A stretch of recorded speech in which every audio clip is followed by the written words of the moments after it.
اللہ کے نام سے جو سراسر رحمت ہے، جس کی شفقت ابدی ہے۔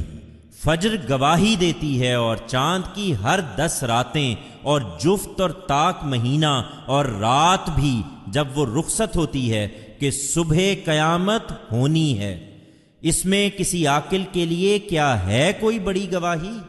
تو نے دیکھا نہیں کہ تیرے پروردگار نے عاد کے ساتھ کیا کیا؟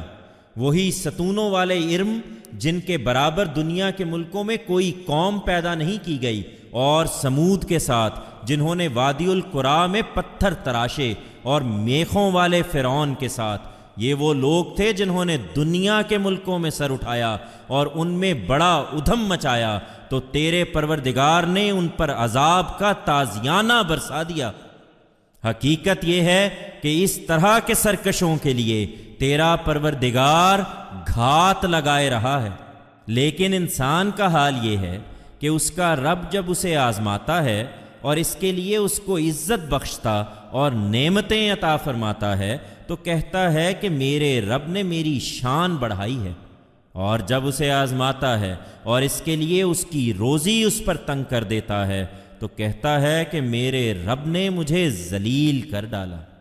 نہیں، یہ اس لیے نہیں ہوتا، ہرگز نہیں، بلکہ تمہیں آزمانے کے لیے ہوتا ہے۔ تمہارا حال یہ ہے کہ تم یتیم کی قدر نہیں کرتے اور مسکینوں کو کھانا کھلانے کے لیے ایک دوسرے کو نہیں ابھارتے، اور وراثت کو سمیٹ کر ہڑپ کر جاتے ہو اور مال کی محبت میں متوالے ہوئے رہتے ہو۔ انسان سمجھتا ہے کہ وہ یوں ہی چھوڑ دیا جائے گا، ہرگز نہیں۔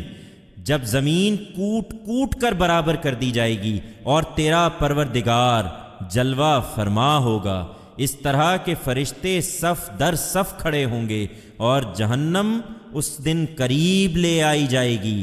اس دن انسان سمجھے گا، پر اس کے اس سمجھنے سے کیا حاصل؟ وہ کہے گا، اے کاش میں نے اپنی زندگی کے لیے کچھ کیا ہوتا۔ پھر اس دن جو عذاب وہ پروردگار دے گا ویسا عذاب دینے والا کوئی نہیں، اور جس طرح باندھے گا اس طرح باندھنے والا کوئی نہیں۔